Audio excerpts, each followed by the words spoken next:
Lezi indaba zehora lokuqala sikwethulela zona bukhoma ekomkhulu le-SABC e-Auckland Park eGoli bukele nazi ezinohlonze emini nje. You are found guilty as charged. We'll bring Advocate Mugai Toby as we go into the appeal and strengthen our case. Utholwe necala umholi we-EFF uJulius Malema njengoba bebhekene necala lokuqhumisa isibhamu ezidlangalaleni eMdantsane e-Eastern Cape ngo-2018. Ukuhlulwa kwandodana uNathi Mthethwa kusiphazamise kakhulu singumndeni. Silimele kakhulu. Abomndeni obeyinxusa kwelaseFrance uNathi Mthethwa ongasekho emhlabeni abeneme ngendlela okusingathwe ngayo izindaba zokwedlula kwakhe emhlabeni. It's moved as soon as we know, but for today we are adjourned. Akaqhubekanga nokwethula ubufakazi bakhe namhlanje kukhomishana kaMadlanga oyinhloko yezomhloli emaphoyiseni uLieutenant General Dumisani Khumalo okhaleke ngokungaphatheki kahle emzimbeni. Ukuthola kube kwembukeli ngiyakwamukela ezindabeni zehora lokuqala ezingunqa phambili kanti futhi ke ezihamba phambili la ku-SABC 1 eMzansi for sure kanjalo ke na ku-SABC Lehigh. Igama lami nginguDaud Phungula.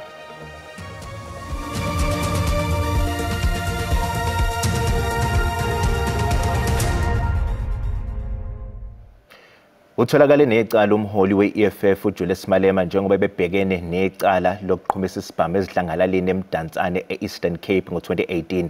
Lo wayengunogada wakhe u-Adrian Snyman utholweke emsula kuwo wonke amacala bebhekene nawo. Usenjalo kuMalema uthi kade abona ukuthi ke kuliwa naye kanti akalesabi yena ijele. Inkantolo yemanje yaseMonti imthole necala umholi we-Economic Freedom Fighters kanti lo wayengumqaphi wakhe Adrian Snyman utholwe engenacala. Le nkantolo ithe ubufakazi bukubeka ngokusobala ukuthi uMalema waqhumisa isibhamu edlangalaleni eMdantsane esifundazweni Eastern Cape ngo-2018. Accused 1 in respect of counts 1, 2, 3, 4 and 5, you are found guilty as charged. Accused 2, Mr. Snyman, in respect of counts 4 and 6, you are found not guilty and discharged. uMalema uthi kade abona ukuthi kwakhelwa yena uzungu hayi umsolo wesibili. Uqhubeke wathi akalesabi nakancane nijele. We know that from the beginning they had been looking for me. They were not looking for accused number 2. They were just playing games, and today they came out openly. As a revolutionary, going to prison or death is a badge of honor. Malema ubonge kakhulu kubameli bakhe wabeseveza ukuthi uzolanda uAdvocate Thembeka Ngcukaitobi njengoba ezodlulisa sona lesi sinqumo esikhishwe inkantolo namhlanje. We want to take this opportunity to thank our legal team. They fought a good fight. They stood with us, and as we move forward, we are going to reinforce that legal team. We'll bring Advocate Mugai Toby as we go into the appeal and strengthen our case because it is now beyond all of us. Bese kuphele iminyaka libambezeleka leli cala njengoba bamele uMalema bebelokhu beme ekutheni kwangezona isibhamu sangempela esabonakala siqhunyiswa. Usomlomo wePhalamende uThoko Didiza udlulisa amazwi enduduzo emndenini wenxusa la kuleli eFrance uNathi Mthethwa egameni lePhalamende. uMthethwa utholwe ephangalele ngaphandle kwehotela laseFrance laseParis eFrance izolo. uMthethwa kwaba yingxenye yesishayamthetho sikazwelonke ngo-2002 eyilungu lePhalamende le-ANC kanti kwasebenza eminyangweni ehlukene kusukela ngo-2008 kuya ku-2023. Wabe ke seqokelwa kwesokuba ke inxusa la kuleli eFrance ngoZibandlela ka-2023. Usomlomo wePhalamende uThoko Didiza uthi uMthethwa wasebenza ngokukhulu ukuzikhandla esebenzela lelizwe. Uthi lesi isikhathi esibhlungu ezweni kakhulukazi emndenini wakwaMthethwa. As Parliament, as presiding officer, indeed we want to send our condolences to his family, his organization and to the people of South Africa.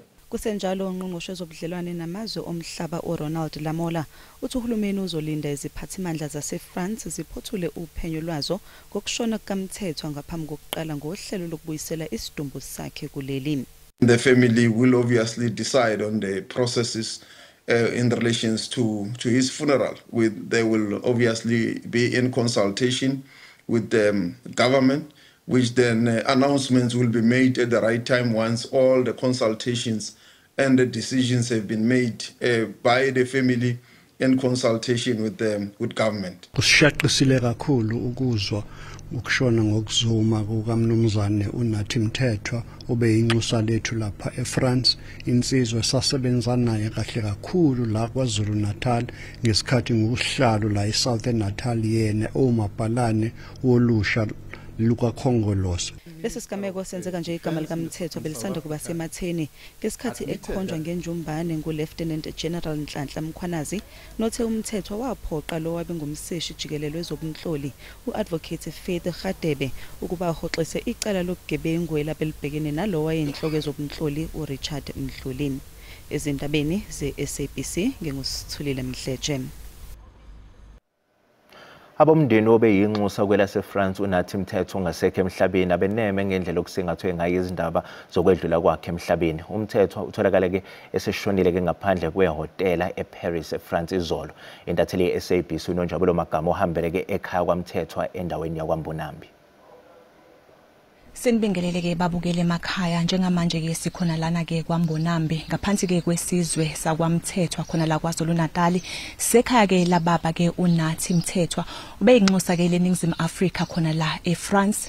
Ngasho nje ukuthi ke sizwile ke ngokudlula kwakhe emhlabeni sikhona la emndenini lapho ke uzoxoxisana nathi ke kabanzi ngokuthi mhlambe ukhathazeke kangakanani ngokudlula kwakhe ubaba uNathi Mthethwa emhlabeni. Sinaye ke ubaba omncane ubaba ke umusa wokuphila Mthethwa ozokhuluma nathi. Baba uMthethwa siyabonga kakhulu baba ngesikhathi sakho nanethuba ke lokusinika njengabe izindaba ukuthi ke sizokhuluma nani njengomndeni. Mhlambe ke ake sikhulume nje siqale ngokuthi baba mhlambe kuniphazamiseke kangakanani ukudlula kwababa uNathi Mthethwa emhlabeni. Ukudlula kwandodana uNathi Mthethwa kusiphazamise kakhulu singumndeni. Silimele kakhulu. Undodana udlale igalelo elikhulu emndenini. Wonke umndeni wakubo nakubathethwa bonke lapha kwesakwaMthethwa uNathi ubeyinto enkulu kubona, ebazisa, ebahlonipha abathethwa. Kubuya kuzeke emphakathini lapha emndenini ubeyileyo nto futhi ewusizo elikhulu. Konke okukhulumayo nokufunayo ngayo okuyena ubukwazi ukuthi ukuthole futhi noma sephezulu undodana ubekwazi uma elapha ekhaya ubesazi ukuthi thina singobaba bakhe abafowabo akukho lapho obeyiphakamisa khona umthole ngasathinteke emndenini ubeyingane ebithinteke emndenini. Khumbula uma sihlangene lapha singobaba bakhe uyena obesiqobela inyama.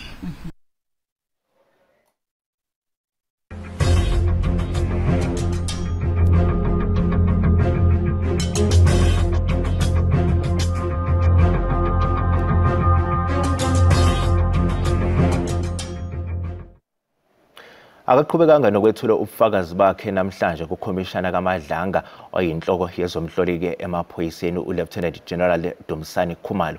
uKhumalo ubike ukuthi akaphilile kahle hle ingakho ke engaqhubekanga nokwethula ubufakazi namhlanje. We will make an announcement as soon as we know, but for today we are adjourned. I think it's very important for us to say that the hearing was scheduled to start at 9:30. There is nothing out of the ordinary except that General Khumalo is not feeling well. And of course, Justice Madlanga took the decision to adjourn for the day instead. Okay.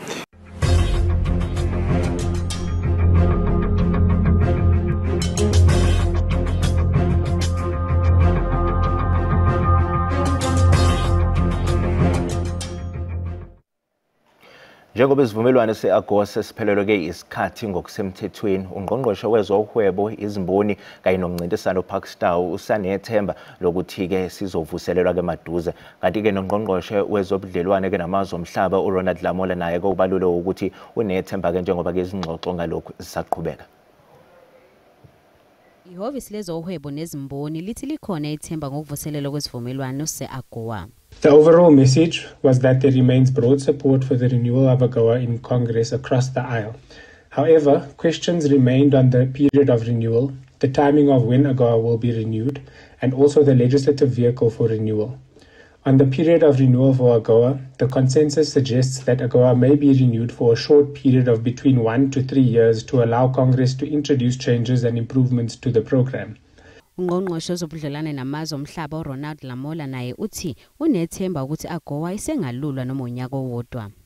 The situation remains unpredictable, but we are cautiously optimistic that there could be some leeway or breakthrough that could bring some temporary relief on the matter. That is what it is based on, is on the basis of all the engagements that have happened between DTIC, ourselves, and all the relevant stakeholders, Congress, and the State Department and White House. uLamola uthi njengoba izingxoxo phakathi kwalamazwe zisaqhubeka nje, lokhu kunika ithemba ukuthi sizovela isisombululo. Owethula ubufakazi ecaleni lokugqekezwe eplazini elikamengameli uCyril Ramaphosa enkantolo yemanje eBhelabhela eLimpopo utsheleke inkantolo ukuthi ke waqamba amanga istatement sakhe ngemali ayikhokhelwa njengoba amaphoyisa ayemsabisa. Ufakazi utshele inkantolo ukuthi ngesikhathi enikezela ngestatimende emaphoyiseni wathi wakhokhela imali engu-30,000 amadola aseMelika ngokuhambisa umsolwa esuka eBhelabhela beya eGoli nalapho athenga khona imoto. Kodwa manje uthi wakhokhelwa izinkulungwane eziyisi-7 zamarandi kodwa umsolwa wokuqala wayengekho. We did go to the casino, but the money that I was given was an amount of 7,000 rands. Inkantolo imbuzo ukuthi wayokwenzani ecasino. There at the casino is where he went and entered. And every time that he entered inside the casino, I entered with him. Then after I got out of the casino and then went home. Inkantolo ithe inhloso yakhe nomsolwa wokuqala nomngani wakhe yokuya ecasino kwauguqula imali beyisusa kumadola aseMelika beyibuyisela kumarandi akuleli. Went with him inside the casino. Then I was given money. After being given money, then I went home. The money was given before casino. Okay. Yeah. And then the money I was being given before entering inside the casino. Icala liyaqhubeka. Bukele sisathiqu ezitolo kanti uma sibuya sizophathela uWT.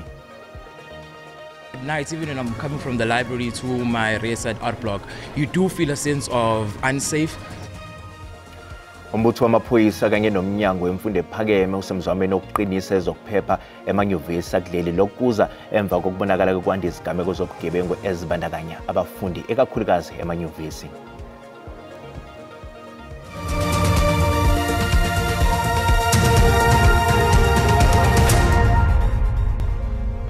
Bukela sikubingelele sikwamukela uma ngabe usana ngena odabeni oluphambili besibeka ukuthi utholwe necala umholi we-EFF uJulius Malema njengoba ebebhekene necala lokuqhumisa isibhamu ezidlangalaleni eMdantsane e-Eastern Cape ngo-2018. Bukela sikhumbuza ukuthi lezi ndaba ziyatholakala ku-YouTube nakwe-SABC Plus ngena kuzo uzicinge ngamagama athi SABC izindaba nakanjani uzozithola ngomjalo bazo. Umbutho wamaphoyisa kanye nomnyango wemfundo ephakeme usemzamweni wokuqinisa kezokuphepha emanyuvesi akuleli lokuze emva kokubonakala kokwanda izigameko zobugebengu ezibandakanya abafundi kakhulukazi emanyuvesi. Uhlelo luzoqinisa ukuphepha kwabafundi emanyuvesi ezifundazweni ezahlukene. The department requested all universities to submit their policies on safety. This work is underway. We are looking at all these policies, but we did not just ask for draft policies. We asked for council-approved policies. Ababhekele zokuphepha enyuvesi UKZN bathi uhlelo luzokwelekelela nezisulu ezake zabhekana nezinselele zobugebengu phambilini. One thing that we really want to avoid in everything that we do is secondary victimization. And we find that it happens so much because there's we haven't really had built the necessary relationship with SAPS. So what would happen is SAPS would take a statement, and then we would also want to take the statement. We're making that victim have to repeat that story over and over again, and it's not ideal.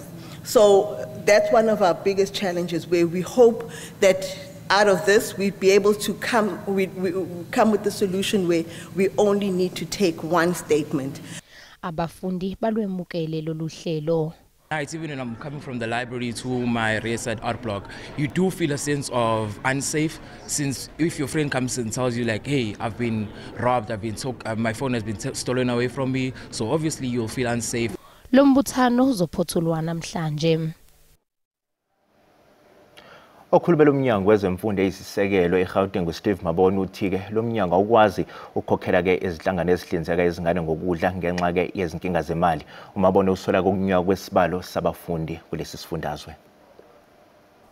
Sekuqubuke ukukhathazeka eningini labazali kanye nabafundi esifundazweni eGauteng ngemva kokuthi ke kuvele isimemezelo esithi ke umnyango wezemfundo la esifundazweni eGauteng ukuthola kunzima ukuthi ukhokhele laba abahlinzeka ngokudla ezikoleni. Abazali esikhulume nabo bakhala ngokuthi lokho kungagcina kuholele ekutheni laba abahlinzeka ngokudla ezikoleni bangabe besakwazi nokungenza ukuthi izingane igcine ilamba esikoleni. Kodwa ke ukhona okhulumela umnyango wezemfundo la esifundazweni eGauteng Steve Mabona ozosichazela kabanzi ukuthi ngempela ingabe inkinga ikuphi nanokuthi beumnyango basebenzisana kanjani nalezi inhlaka abayikweletayo ukuze kugwemeke izigameko zokuthi izingane igcine ilambe ezikoleni. Mabona sikubingelele sikwamukele indabeni zosuku. Sicela nje usichazele ukuthi ke le nkinga yini kafishane iqale nini, nizama ukuyilungisa kanjani ngoba abazali sebekhathazekile. Sikubingelele kakhulu. Yebo, le nkinga siyayicazulula siwumnyango. Sisebenzisana nabo laba esisebenza nabo abanikeza abantwana ukudla ezikolweni. Yebo, siyazi ukuthi siyabakweleta. Sikhulumile nabo sabatshela ukuthi sizobabhadala. Siyabonga kakhulu. Siyabonga. Lokho uSteve Mabona ukhulumela umnyango wezemfundo la esifundazweni eGauteng uthi ke phansi amaphaphu kubazali beingane ezifunda ezikoleni zala esifundazweni eGauteng ngoba lokhu okwenzekile bayazama ukulungisa, bazozama ngawo wonke amandla ukuthi ke izingane igcine zingagcini ngokuthi igcine ingasadli ezikoleni ngoba phela okubalekile ukuthi izingane ikwazi ukulalela ziphinde ifundiseke ke. Okukhulumela ke noma ke usihlalo wenhlangano le yesigungisa abafundi uMatakanye ushilo izolo wathi lokhu kungenza ukuthi ke abantwana bagcine bengakwazi ukulalela othisha, mhlawumbe futhi kugcine kuvela nezinto zokuthi ke izingane ayisaphumeleli ngendlela esikoleni ngoba phela zilambile. Igama lami nguCalvin wakwaDludla, endabeni zeSABC ngibika ngiseMidrand eGoli. Iphinde lomqondisi jikelele libhekele ukulawula keminyangweni wezamagugambe wawo uThediso Maqhubelo uthi ke iNingizimu Afrika izoncika kakhulu ekusebenziseni igesi yemvelo njengomthombo wamandla esikhathini ezizayo. Maqhubelo bekhuluma ke engqungqutheleni yesihlanu ye-African Energy Week ebiseKapa. Ingxoxo zosuku lokuphehlelelwa kwalenkomfa ngokusesikweni ziqale ekubeni kombiwe ihasi kwakunye nesinyithi. Elizwe lomjubaniso nabathuba ukuba liveze amandla oluhlobo. Zi-investors zilapha zifuna uku-investa not only apha eMzantsi Afrika kodwa bafuna no-investa kwezinye countries apha kwi-continent yase-Afrika. Ibaluleke kakhulu ke lonto ngokuba imisebenzi izawuza nezi investments ezizawuza no business that are coming from ezinye countries. Usihlalo we-African Energy Chambers uNJ Ayuk uthi iAfrika mayikhawulezise ize namaphulo ayo amandla kumila kunje. We got a window of opportunity to drive up this industry, but we can still do that by doing some of the things that keep us back. And that's why I urge the public leaders here, the ministers, Mr. Prime Minister, when we sign deals, cut delays. Elisebe lithi izwe laseMozambique lisebenzisana kunye nalo ekuseni igasi kunaniselonolo lamazwe mabini kulapho ke amandla ohlobo lwe-LNG asuka khona. Lenkomfa iyaqhuba de ibe kusekupheleni kwale veki. Ndingumlamli Maneli wendaba zeSABC eKapa.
Lesi sibeka lapha bese kuphathele zona ngehora lokuqala emini ke hlangabeza kwethu uMagamanxa ke ihora ke lo ntamba mangolimi lesindebele. Mbukeli usale kahle.